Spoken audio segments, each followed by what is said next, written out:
Okay, welcome. Today we're doing a deep dive into Judges chapter 5. It's known as the Song of Deborah and Barak. Right.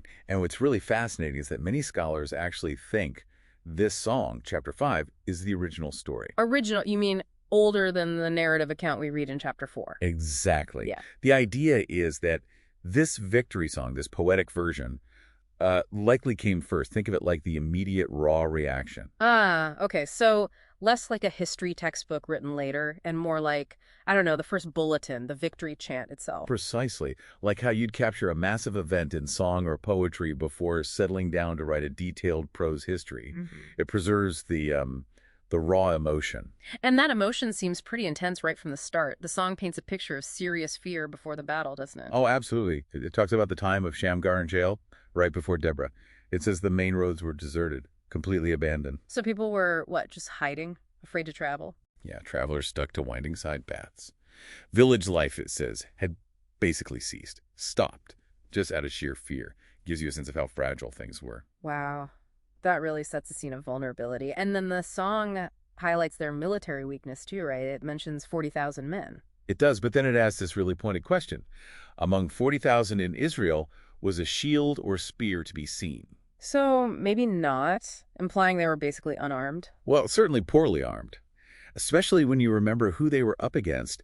Sisera and the Canaanites had 900 iron chariots. 900, that's serious military tech for the time. Overwhelming, really. Totally. It was the cutting edge. So you have this image of like a poorly equipped militia, maybe just farmers, facing this technologically superior organized army. Okay, so they're vulnerable, they're outgunned, and it sounds like they weren't even fully united. The song seems pretty harsh on some tribes. It really is. It's got this raw honesty. It praises the tribes who stepped up, Zebulun and Naphtali who risked their lives.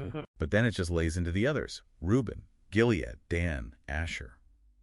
It calls them out for staying home, for sticking with their sheep or their ships. And there's even a curse against a whole town. Yes, Meroz. Curse Meroz, says the angel of the Lord.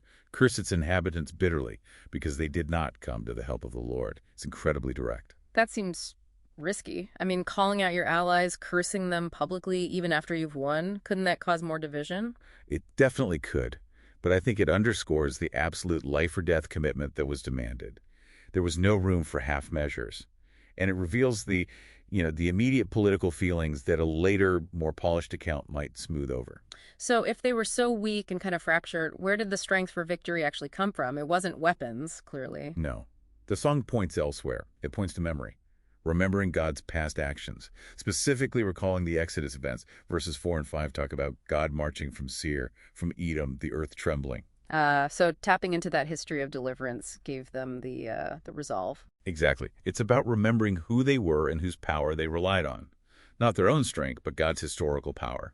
Faith, essentially. Okay, that makes sense. But then there's this slightly counterintuitive next step.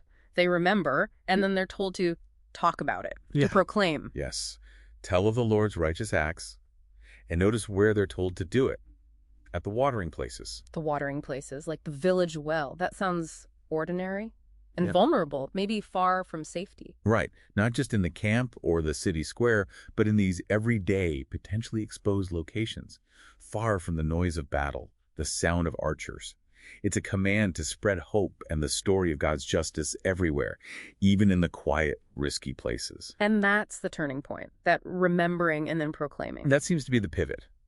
Because right after that call to proclaim at the watering holes, the text says, then the people of the Lord went down to the gates. Went into the gates.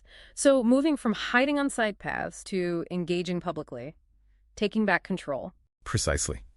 From isolation and fear to courage and engagement. The proclamation fuels the action. They move from the margins back to the center of public life, ready to secure their victory. So the lesson here, maybe for us today, when we face our own kinds of, iron chariots, these huge obstacles that seem impossible, the response modeled here is twofold. First, look back. Remember the history, the past deliverances, the source of real strength. Right. Ground yourself in that memory. And second, don't just remember silently, proclaim it. Speak that hope, that justice actively. Turn vulnerability into a catalyst for commitment. It really makes you think, doesn't it? It leaves us with a question maybe for you listening. Yeah. What gate in your life are you kind of avoiding right now? That central challenge you feel maybe too afraid or unprepared to approach? Yeah. And following this pattern, what song of remembrance, what history of strength do you need to recall and maybe even proclaim to find the courage to walk right up to that gate?